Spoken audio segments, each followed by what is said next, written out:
Dúvida. Agora, sabe uma coisa assim, unindo, a gente quer sempre unir um pouco, né, de pastoral, teologia, espiritualidade, né? Quando a gente estuda um pouco a liturgia, ela tem que ser vista sobre todos os aspectos, né? Pastoral, jurídico, teológico, histórico, espiritual. Unindo um pouco essas coisas todas, eu diria, então, junto com isso, que em toda celebração da missa, sempre estão presentes os nossos irmãos já falecidos.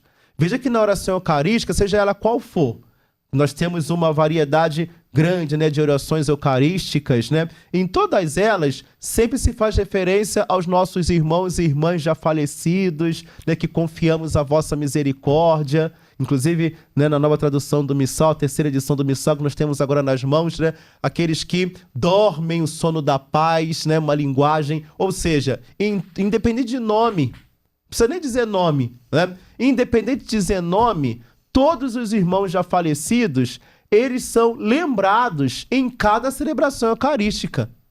E isso fica muito evidente dentro da oração eucarística propriamente dita. Os nossos irmãos e irmãs já falecidos, que confiamos a vossa imensa misericórdia, né? A eles e a todos que adormeceram no Cristo, conceder a felicidade, a luz e a paz a todo mundo que já partiu dessa vida. Aí com isso a gente visualiza também uma coisa bonita, né? Então olha a capacidade que a celebração litúrgica tem, nesse caso a celebração da missa, né? A capacidade que ela tem de reunir todo mundo. Ou seja, nós que estamos aqui, aquela multidão também do céu, né? Os anjos, os santos, nossos irmãos já falecidos, tá todo mundo em volta desse altar. Mas isso é um ponto bom que o senhor tocou. Por quê? Porque muita gente diz assim, mas eu queria fazer uma missa particular. Então não existe missa particular, porque a missa envolve todo mundo, eu sempre digo isso. Sempre envolve todo mundo. Mas eu queria de intenção única. Olha, não tem intenção única, vai ter que rezar pelo Papa, pelos mortos, por isso, por aquilo e tal. Não dá pra fazer ainda mais no santuário. Você já imaginou, num santuário, onde chegou milhares de intenções pela internet todos os dias, como é que vai ter uma missa exclusiva? Sim.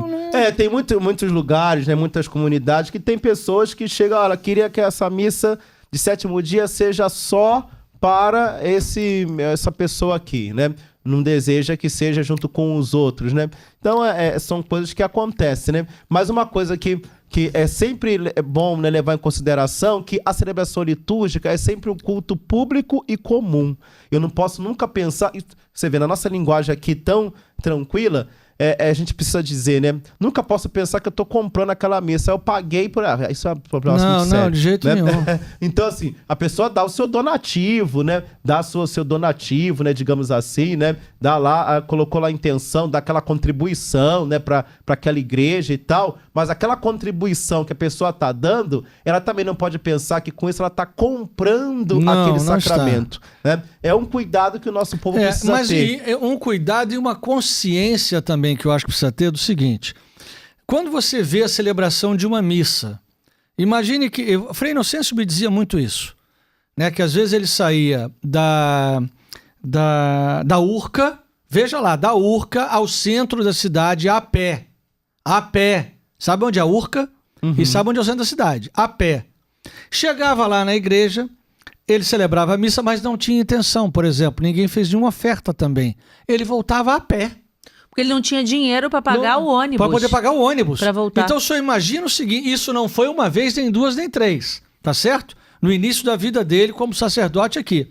As pessoas têm que ter um mínimo de consciência de que uma toalha, ninguém tá cobrando nada. Exatamente. Né? Uma toalha, vela, até a hóstia, o vinho, o paramento, a casula, não é? O livro litúrgico, a luz, a limpeza e por aí vai. Aquela toalha do altar ela é lavada, tudo isso gasta água, gasta Muitas sabão. Muitas pessoas não têm consciência disso. Ou se tem, faz ao vivo de moco. Deveria ter. Porque veja o que o senhor está falando. O senhor está falando que é uma comunidade que se dirige ao altar toda para implorar a Deus misericórdia. Mas é incapaz, às vezes, eu não sei quem criou isso, que a oferta é uma moedinha de 50 centavos, é uma notinha de R$1. Se o óbolo da viúva é o seu, que bom. Mas a gente vê em muitas igrejas de população muito abastada que pode ajudar e que às vezes você vê que a pessoa joga moeda para Deus. Minimamente a pessoa podia pensar assim, bom, eu estou aqui participando dessa missa. Eu também estou usufruindo disso aqui. A luz está sendo gasta também porque eu estou aqui. Eu estou consumindo essa luz, né? Como a gente falou, até a Osha. Qualquer igreja precisa comprar aqueles sacos de Osha que as freiras fazem, né? Que geralmente são as freiras, você compra. Aquilo é pago. Não é pago o sacramento. Exatamente. Isso não é pago. Mas a matéria é. Exatamente. Então, assim, eu vou contribuir também, já que eu também estou me beneficiando disso aqui. E se alguém está pensando que nós estamos falando a respeito da Capela das Aparições, apenas e tão somente, não estamos. De tudo quanto é nós estamos igreja, falando da no igreja mundo. onde você vai, da paróquia que você frequenta, da igreja que todos os domingos você entra nela. Exatamente. Essa igreja você tem que sustentar. É a cultura. Quem vai batizar teus filhos, teus netos, teus bisnetos? Entendeu? Em muitos lugares do mundo a gente vê. Exatamente. E pensar também, né? Às vezes, não, porque isso aí é pro padre, não é nada pro padre, para coitado. Mas olha só, o padre... E daí? O padre não tem que comer? O padre precisa comer. O padre precisa... Não tem que dormir? Não, eu Pois brinco e falo assim, gente, o padre usa desodorante, sabia? Usa sabonete, o padre Usa come. barbeador. O padre... Ué, E aí as pessoas precisam ter justamente essa consciência, né? De doideira. que é para a sustentação daquilo que é nosso. Do culto. Do culto. Não é? Do culto. Então, assim, é muito triste ver você participar, às vezes, todos os dias do culto e não ofertar. Misericórdia, como você pode participar do culto e não ofertar? Como você pode participar do culto e não ofertar? Bertal, eu estou desempregado. Não oferte, tá bem. Mas se você tiver uma moedinha, você faça também uma coisa com Deus. Senhor, eu não tenho nada, mas o meu nada eu vou lhe ofertar, tá aqui. E vai ver se Deus não abre a porta para você. Não é uma troca, não é uma teologia de prosperidade, mas é um ato de fé. As pessoas precisam ter um ato de fé e de sustentar a igreja. Quando nós já falei isso milhares de vezes aqui, mas é sempre bom lembrar. Quando a gente entra na mensagem de Fátima, meu Deus, quantos países do mundo não tem mais católico da onde Nossa Senhora de Fátima passou e falou e implorou? Será que essas pessoas fizeram o que a Mãe do Céu mandou? Não fizeram. Eu não quero saber se eu vou numa igreja das mais simples, ou pode ser a mais rebuscada que você viu. Tem umas igrejas, né, que são mais pomposas, em locais mais nobres, que você vê que tem mais recursos. Se eu participei, eu me sinto na obrigação de fazer o ofertório. Eu não consigo participar de uma missa aqui e não fazer ofertório. Sim, sim. Precisa Até disso. porque, veja que quando a gente faz aquilo ali, quando a gente entrega, né, um donativo, né, nesse caso no ofertório, é também um reconhecimento que aquilo que eu tenho vem de Deus. Exatamente. Isso mesmo. Nós temos a procissão do dízimo, entrega o dízimo, ou seja, o meu trabalho, né, se eu tenho meu trabalho, né, eu preciso ter consciência de que é uma graça de Deus. Mas os católicos não têm o hábito de pagar o dízimo conforme costume, sendo um mandamento da igreja. Não tem. Não, o que acontece não porque tem. O dízimo é 10% do que você ganha. O correto é isso. Uhum. Não é você pegar, vou dar um exemplo, a pessoa ganhou 5 mil reais. 10% de 5 mil? 500. Pois é. Mas aí a pessoa pega, sei lá... 50 centavos. Não, ou no mês eu vou lá, eu ajudo a minha igreja todo mês e dou 50 reais. E quando você ajuda a igreja, você não pode pensar que você está fazendo favor, não. Você está fazendo obrigação. Não é, eu ajudo muito a minha igreja. Que bom, meu amigo. É a sua obrigação ajudar. É a sua obrigação. Você não está fazendo... A igreja é Ninguém nossa. tem que falar nada. Não é isso? Quando você parte do princípio, a igreja é nossa, eu faço parte daquilo... Sim, sim. É outra história. E depois também, né, eu tô aqui pensando, né, é claro que com isso a gente também ajuda outras pessoas que precisam. Veja que a dimensão, digamos assim, né, do donativo, né, que se dá, quando a gente toma, a gente fez referência no outro episódio a São Justino Marte, da Igreja de Roma, do século II, que ele, então, escreveu uma obra que se chama Apologia.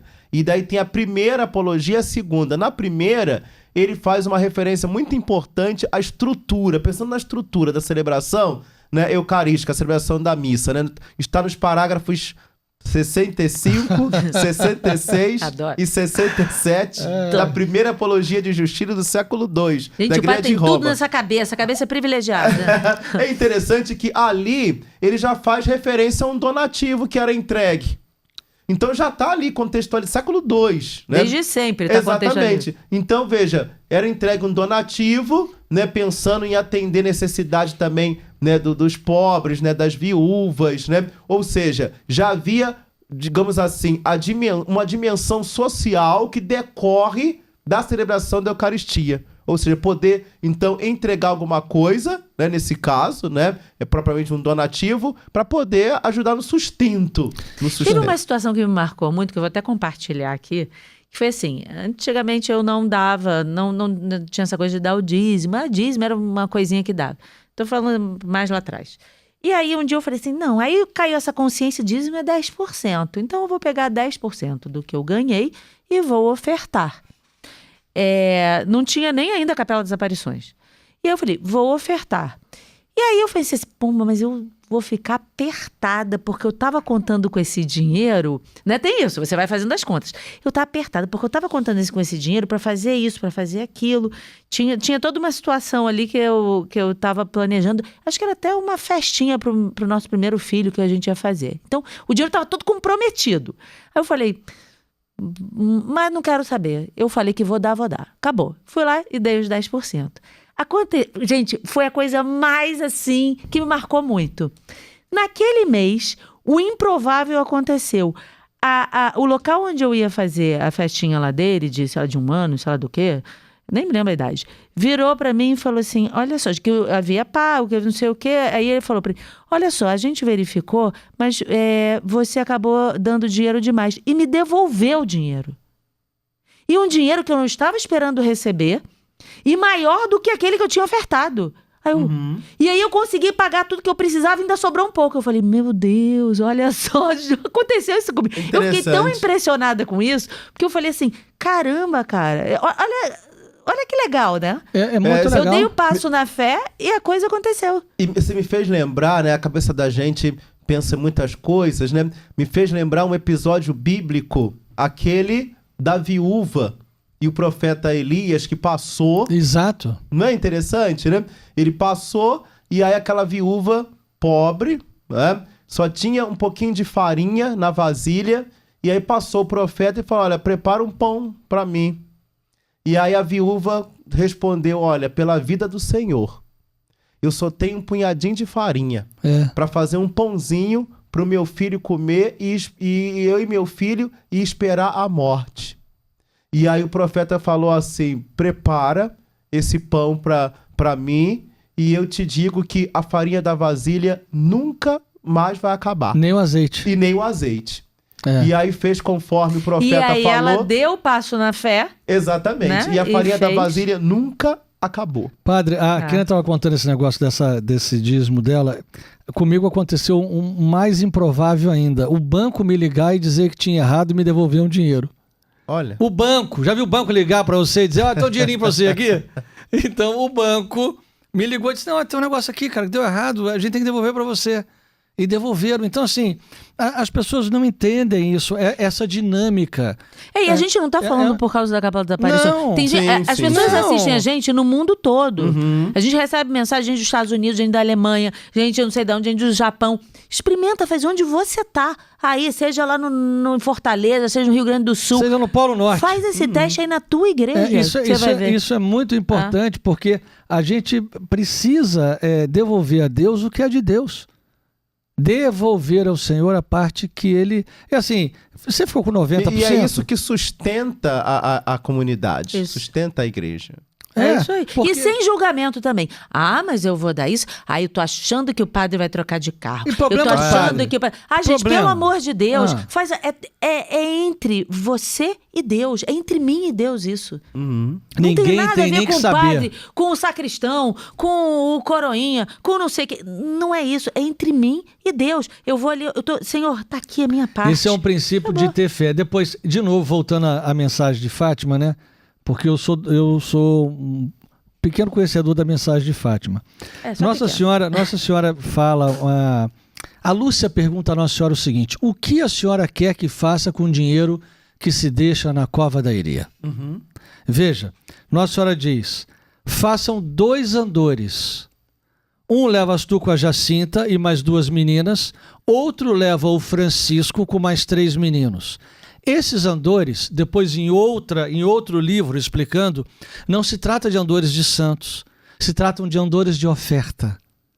E ela diz, o que sobrar é para uma capela que vão construir em minha honra.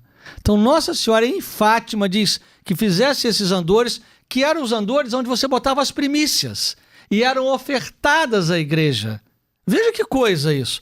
O pessoal pensava numa outra tradução, e aí foi até uma servita nossa que achou isso numa tradução, e nós fomos ver no Centro de Estudos em Fátima. Sim, é isso mesmo. Inclusive ela mandou a foto, não, né? foi a Angélica não, também. E a Lídia. E a Lídia. Lídia e a Angélica. A Lídia e a Angélica. E aí, Uhum. isso está explicado num livro que é o andor da primícia.